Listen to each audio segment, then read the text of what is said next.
o auditório da Federação das Indústrias do Estado de Santa Catarina foi palco de um evento beneficente sobre o tema Prosper Mind.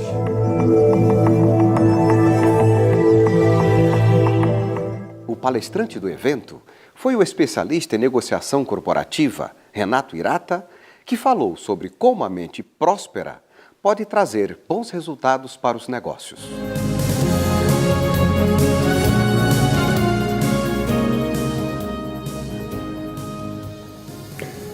Bom dia. A mente próspera ela é livre. Ela não é refém, não está presa a nada. Ela vai trabalhar com a essência da pessoa. Os grandes empreendedores lutaram contra o julgamento. Steve Jobs, Bill Gates, quando começaram o negócio, começaram aonde? Alguém falou para eles, você está ficando louco? Você vai desafiar uma IBM? Você está ficando louco, moleque? Trabalhando numa garagem? Nem graduação você tem. O que você faria se você fosse julgado assim, menino? Você pararia de fazer o que você está montando e estudaria de novo. E seria médio de novo. Seria medíocre de novo. E nós não teríamos o estouro que é uma Microsoft, o estouro que é uma Apple. Antes da palestra, gravamos uma entrevista com o professor Renato Hirata, que você acompanha agora. Então hoje, quando nós falamos da mente próspera, não é só método. Tem algo a ver com a nossa capacidade de criar cenários diferentes, a capacidade de ter resiliência, a capacidade de absorver medos, a capacidade de correr riscos. Tudo isso no estado de Santa Catarina, você sabe muito bem disso, Raimundo.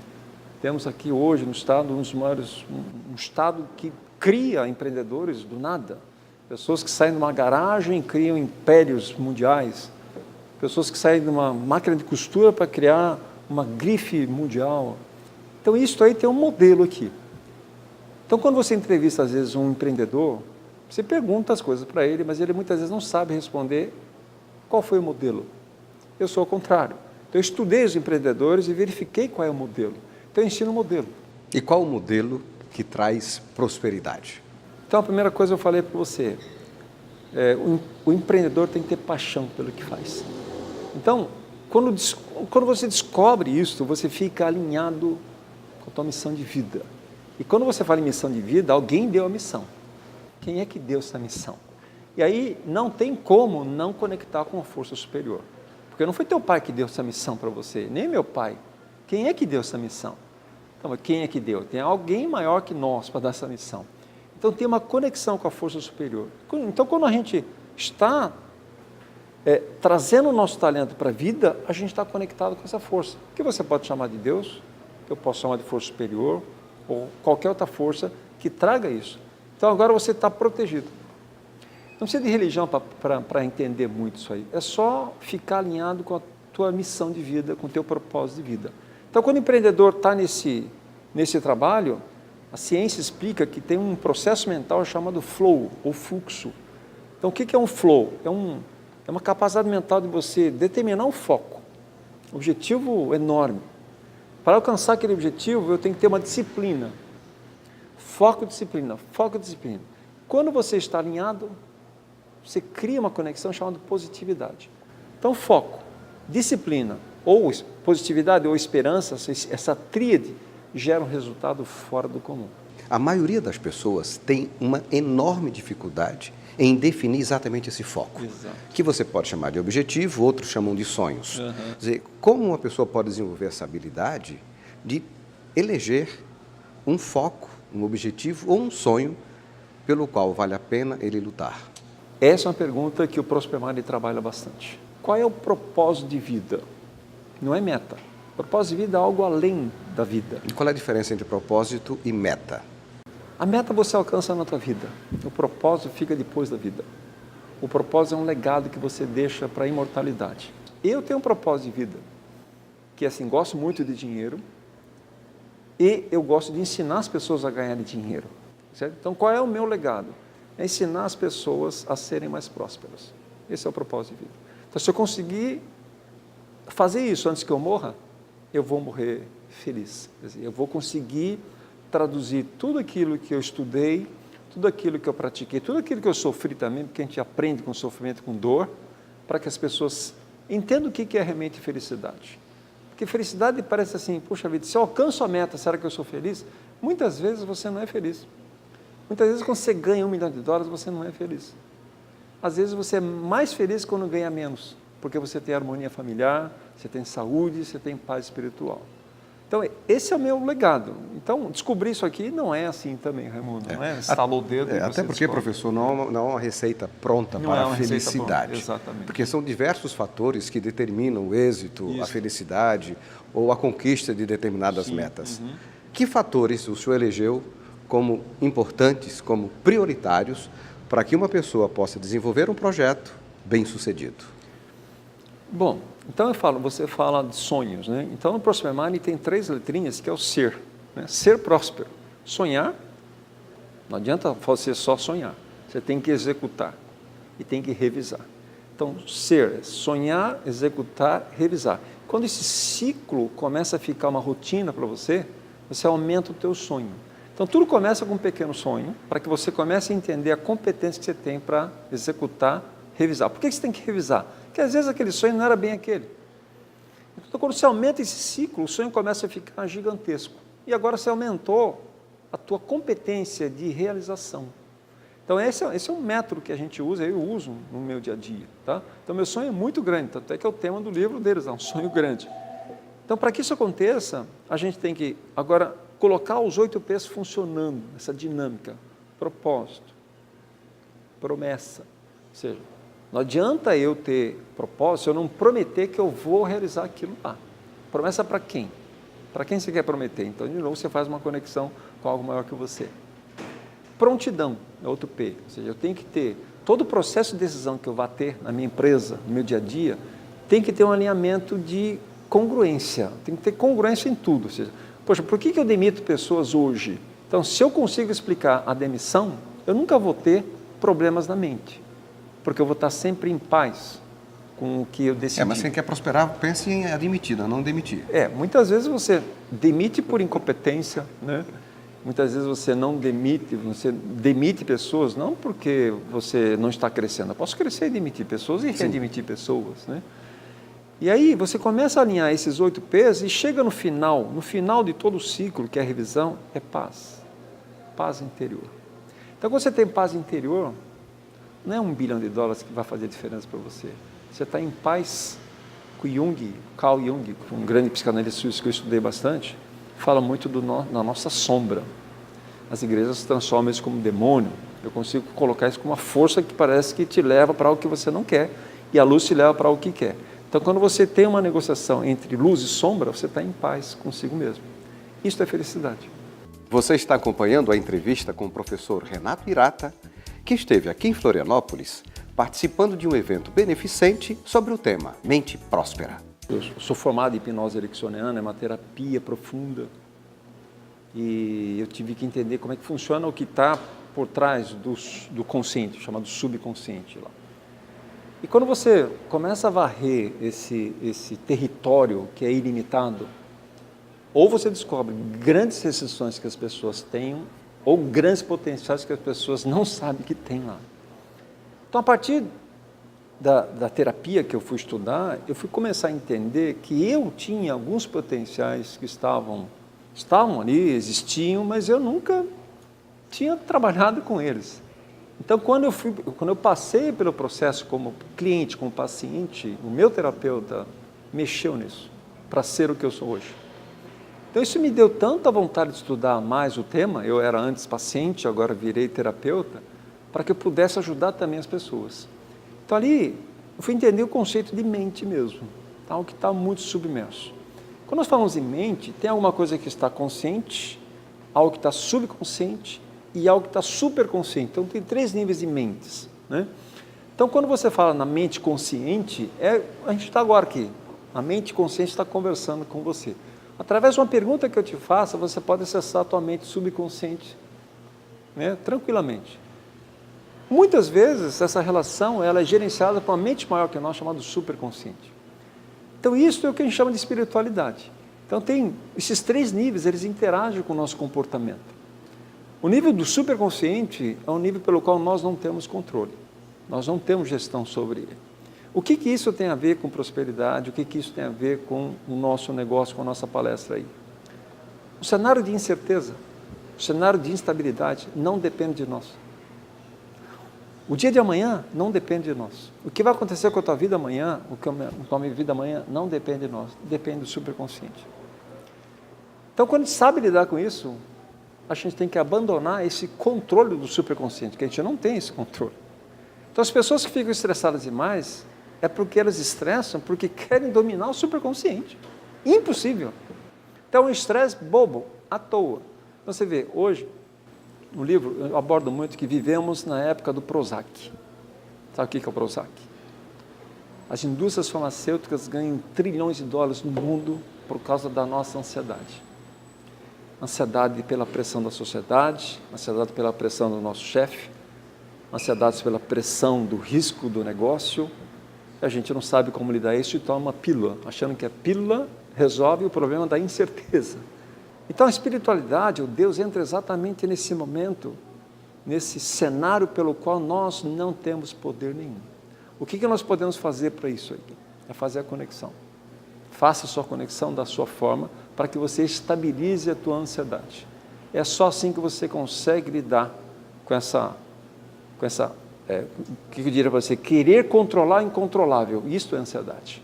Não controle o que é incontrolável. Abandone. Mas para a maioria das pessoas que vivem na luta diária por um futuro melhor, que tem um sonho a realizar, que atitudes ele pode desenvolver, agora no sentido prático de conquista, para atingir esses objetivos? Vamos lá, acho que o primeiro... Você já tinha mencionado que o sonho é uma das coisas mais importantes, que é definir exatamente o objetivo, até porque se você não sabe aonde você quer chegar, você já chegou. Chega em qualquer lugar. Eu diria para você, Raimundo, que o objetivo ele tem que ser formulado. Então, muitas vezes, nós formulamos um objetivo de uma forma inadequada. Então, a primeira coisa, o objetivo tem que estar equacionado no positivo. Assim, o que você quer? Se perguntar para as pessoas o que você quer, muitas vezes elas não sabem responder, elas sabem responder o que não querem. Então, quando a mente entende o que não quer, a mente, não o cérebro, tá certo? Ela absorve uma imagem. Então, se eu perguntar para você, eu não quero ficar doente, qual a imagem que vem na sua mente? A imagem não vem de saúde. Eu não quero ficar pobre, eu não quero gastar dinheiro, eu não posso ter esse problema. Então, são todas as equações do negativo. Você pode positivar esse objetivo. O primeiro P da formulação do objetivo. Coloque a equação no positivo. Mas há duas situações que precisamos observar e eu gostaria que o senhor falasse a respeito de como superar isto. Uma é o apreço que a maioria tem pela zona de conforto. Você está tão bem localizado, tão bem quieto e está tudo bem tranquilo que elas não ousam sair daquela zona de conforto. O outro é o medo, principalmente o medo da opinião dos outros. Ora, quantas vezes você já deixou de fazer alguma coisa com medo da opinião dos outros? Professor, como superar essas duas situações que são inibidoras da realização pessoal, profissional, que é a zona de conforto e o medo da opinião dos outros? Que bacana, eu vou falar de mais dois ainda. A gente falou dois, só que passou um pouco batido. No livro eu transporto isso para... Todo consultor consegue ter metodologia em tudo. Então eu digo que isso que você falou, tudo isso é medo, tudo é medo. Então, incerteza é medo do futuro. Instabilidade é o medo de sair da tua zona de conforto. Você está estável, ficou instável. Injustiça é o medo de ser mal julgado pelas pessoas. Insegurança é o medo de você não ficar confiante em você. Então, são 4 isso. Então, a mente pobre, ela atua nisso. Então, quando a mente pobre está atuando, ela congela o teu comportamento. Quando você está sob a ação da injustiça, tua mente está congelada. Você fala assim, pô, como que eu vou ser julgado? Aí você congela a mente, você vai para a restrição da mente. Então, eu tenho que estar pronto para assim, cara, não me agradou. Tá bom, eu estou pouco pichando, se não te agradei, tá certo? Só que as pessoas não sabem lidar com isso. Você, puxa vida, será? Eu quando dou aula às vezes, Raimundo, eu sempre falo assim, olha, eu não estou aqui para agradar vocês. Eu estou aqui para desempenhar meu melhor potencial como professor. E, por consequência, você é muito bem avaliado. Porque se eu for para uma palestra, ou for para uma aula, com o intuito de querer agradar o aluno, eu não vou ensinar. Então eu posso desagradar você e no fundo estou ensinando, porque eu estou desempenhando meu papel. Na última palestra, no Fórum HSM de Educação, eu demonstrei algo que as pessoas ficaram chocadas comigo lá. Me aplaudiram de pé. Você já viu os japoneses sambando? Não é uma boa imagem. Não é uma boa imagem. Não. Aí eu brinquei, falei assim, olha, vou demonstrar no final da palestra como que uma disciplina pode transformar um japonês num negão. Sim. O pessoal brincou, achou que eu estava brincando, não sei o quê. Acabou a palestra, tocou um samba. E eu brinquei, achando que eu estava vermelho, constrangido, e eu sambei. O senhor é bom de samba, então? Nunca dancei na minha vida, Raimundo. Eu tive que treinar, mas treinei muito, disciplinadamente. Claro que eu nunca vou ser um sambão. Se eu tivesse uma bateria aqui, eu ia pedir para o senhor fazer essa performance. No pé, então eu tenho alta performance sobre isso aí. Mas, cara, não é meu talento. É só para provar para as pessoas que quando você tem o foco e disciplina, você gera o resultado. Agora, cara, eu vou fazer isso na frente de todo mundo. Como é que eu posso ser julgado? Mal julgado, mal interpretado? Cara, é para mim. Aquilo é um espetáculo para mim. Se você gostou, eu agradeço a tua salva de palmas. Mas não foi para você. Poucas pessoas conseguem suportar isso aí. Você vê que às vezes tem grandes cantores que quando entram em palco ainda tem tremedeira. E o cara já dá aquilo faz 500 anos ainda. Por quê? Porque fica aguardando um feedback do público. Então quando você fica assim, você vai entrar nervoso mesmo. E nessa palestra você vai ver que eu assim, faço o melhor que eu faço, bate papo com a plateia, mas é como se eu estivesse ali para mim. Mas professor, o desejo do reconhecimento é algo também que é comum a todas as pessoas que... Mas não pode vir antes. É uma coisa que trabalhar pelo dinheiro. Quando você trabalha pelo dinheiro, o dinheiro não vem. Quando você trabalha para você, você é voluntário. Muitas vezes a corporação tem empregados que trabalham para a corporação e empregados que trabalham para ele. Esse cara chama-se voluntário. Eu falo assim, eu estou aqui porque eu amo isso aqui. Se eu quiser sair daqui, eu saio agora. Tenho tanto potencial para trabalhar em outro lugar que eu escolho. Este cara gera um resultado fora do comum, porque ele não está lá pelo dinheiro. Por que as pessoas estão tão ansiosas hoje? Por que a depressão parece que é a doença do século? Por que a alegria parece que não é algo bom? Por que no Brasil a nossa cultura condena uma pessoa bem-sucedida? Por que as pessoas de sucesso no nosso país, e será que isso não é um componente para que muitas pessoas não pensem no sucesso? Quer dizer, de modo geral, se você é bem-sucedido em alguma coisa, tem treta ali. Sim. Por que isso na nossa cultura, professor? Eu não sei te dizer exatamente. Alguns dizem que é em função das religiões. Algumas religiões condenam a prosperidade? Pregam o desapego à matéria. Então, o que é o desapegar da matéria? É não ter matéria. E não ter matéria significa não ter dinheiro. É um conceito que eu, assim, aí é percepção minha, pessoal, ninguém tem que concordar com isso. Nós somos espíritos, só que estamos encarnados, estamos concretos aqui. Se eu não tiver mais nesse corpo, provavelmente a matéria não serve para mim. Mas enquanto eu tenho o corpo, a matéria é importante para mim. Então, enquanto temos essa vida, nós temos que lidar com a matéria. A matéria serve para que a gente desenvolva o nosso espírito. Então, tem algumas interpretações que eu acho que são errôneas do ser humano, mas não do conceito espiritual da matéria. Então, quando nós falamos de mente próspera, eu falo assim, é teu direito, meu direito, criar fortunas. É nosso direito criar fortunas. Só que essa fortuna não é para nós. É só para que a gente desenvolva o nosso espírito. Isto, para mim, é desenvolvimento pessoal e espiritual. E aí tem o conceito de inveja e ambição.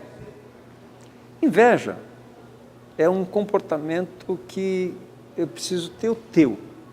Eu quero ter o teu carro. Ambição é algo um pouco diferente da inveja, porque ela cria um cenário diferente independente do que você tem.